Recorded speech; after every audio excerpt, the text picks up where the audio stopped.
In the realm of entertainment, Charles Nelson Reilly's name often evoked images of his witty presence on popular game shows like Hollywood Squares and Match Game. However, hidden beneath the limelight, there resided a lesser-known side of Reilly, a passionate theater enthusiast yearning to be recognized primarily for his directorial skills and acting prowess. Charles Nelson Reilly was born in the South Bronx, New York, on January 13, 1931. His father, Charles Joseph Reilly, an artist with a Catholic background hailing from Ireland, possessed a talent for commercial artistry. In contrast, his mother, Signe Elvera Nelson, a Swedish Lutheran, contributed her unique heritage to Charles' lineage. As an only child, he often immersed himself in the enchanting world of puppetry, crafting captivating shows to amuse himself. Within the bustling borough of the Bronx, Charles' childhood unfolded. However, fate took an unexpected turn for the worse when his mother, Signe Elvera Nelson, intervened, urging his father to decline a promising opportunity with Walt Disney. The weight of this decision proved too much for Charles Joseph Reilly, leading him to succumb to a nervous breakdown that necessitated his institutionalization. Left to navigate these troubled waters, Charles and his mother embarked on a new chapter, seeking solace by relocating to Hartford, Connecticut, where they sought refuge in the embrace of caring relatives. In the year 1944, a devastating fire erupted within the confines of the renowned Hartford Circus. Tragically, this inferno claimed the lives of 169 individuals and left over 700 others injured. Amongst the audience that ill-fated day was a young 13-year-old named Reilly, who miraculously survived the harrowing incident. However, from that moment forward, the specter of that horrific fire forever tainted his ability to sit amidst large gatherings of people. Dreaming of one day gracing the stage as an esteemed opera singer, he sought knowledge and refinement at the esteemed Hart School of Music, nestled within the revered halls of the University of Hartford. Alas, as time went on, Reilly came to the humbling realization that his natural talents did not align with the demands of a professional opera career. As the young age of 18 beckoned, Reilly embarked on a pilgrimage to the illustrious city of New York. His destination, the esteemed Herbert Berghof Studio, an acting school presided over by the revered Herbert Berghof and the renowned actress Uta Hagen, his wife. His first break came in uncredited appearances in Elia Kazan's 1957 film, A Face in the Crowd, even though he first mostly worked on the stage. He frequently played comedic parts in Kansas City, Missouri's Starlight Theater throughout the 1950s. Additionally, he participated in other off-Broadway shows. Reilly debuted on Broadway in the 1960s Bye Bye Birdie musical. He played a minor part in it and filled in for Dick Van Dyke, who played the major role. His second Broadway performance was in the 1961 Tony Award-winning musical How to Succeed in Business Without Really Trying, which won the Pulitzer Prize. He received a Tony Award for his performance in the musical as Bud Frump, the laid-back nephew of the business president. Reilly was then nominated for a Tony Award for the popular 1964 Broadway production of Hello, Dolly. Reilly's journey led him to California, where he quickly found his place in the world of television. With charm and wit, he became a regular face on popular shows like What's My Line and The Steve Lawrence Show in 1965.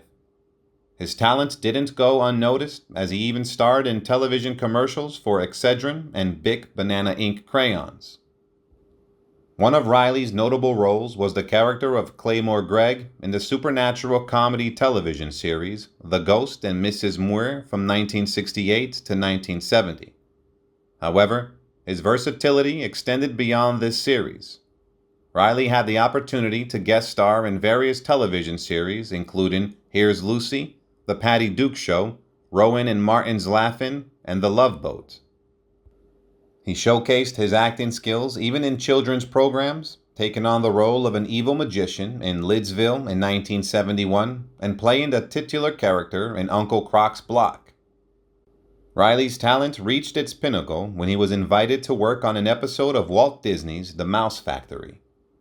Reilly's magnetic presence captivated the audiences as he graced The Tonight Show starring Johnny Carson's stage more than 95 times. With his quick wit and lively banter, he effortlessly entertained as a guest on the popular talk show. However, amidst his comedic television persona, Reilly's acting and director talents often took a back seat. In 1973, he made a memorable appearance on the game show Match Game, which was alternatively known as Match Game PM and The Match Game. It didn't stop there, as Reilly soon became a regular panelist, renowned for his clever remarks filled with playful double meanings. The year 1974 brought yet another milestone for him, starring alongside Sid Caesar and Charlie Callis in the television movie Hamburgers.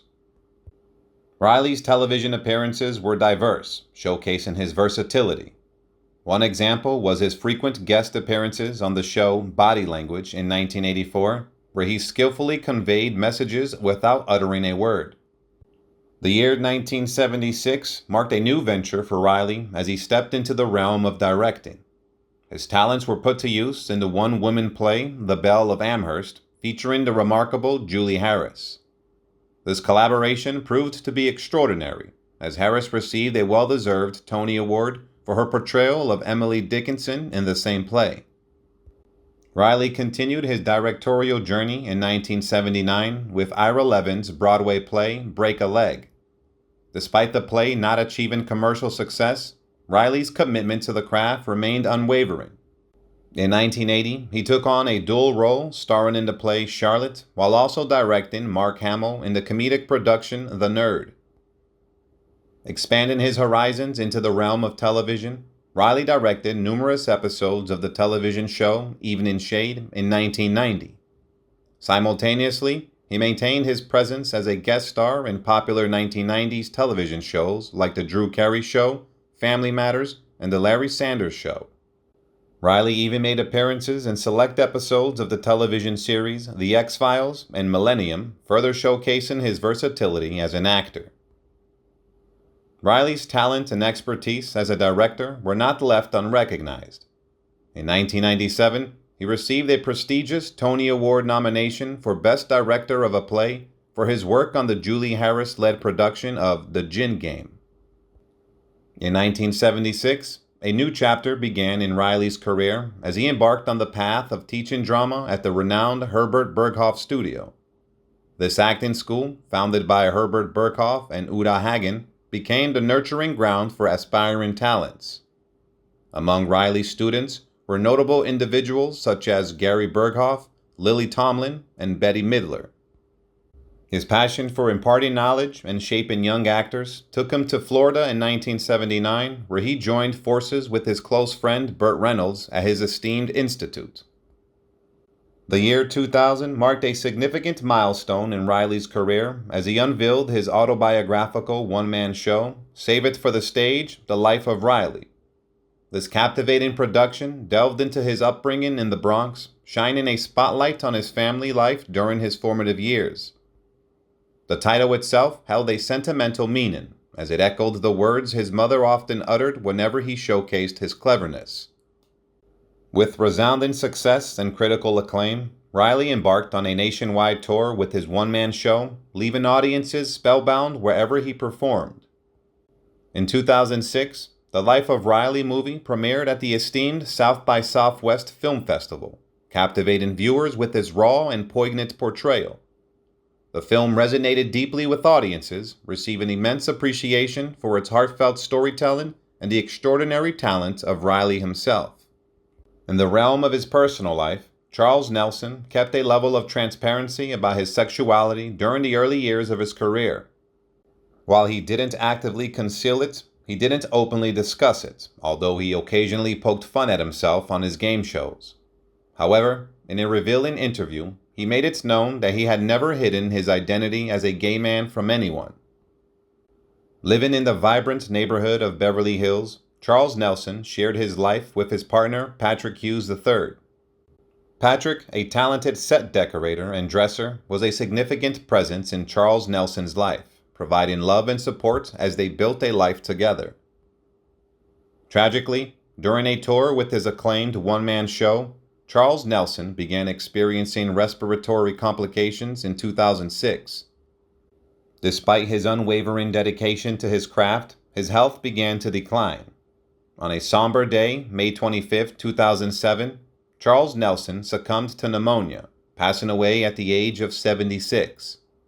His departure left a void in the hearts of many as the world bid farewell to a beloved entertainer whose talents and humor had brought joy to countless lives. Goodbye, and rest in peace, legendary actor and comedian Charles Nelson Reilly.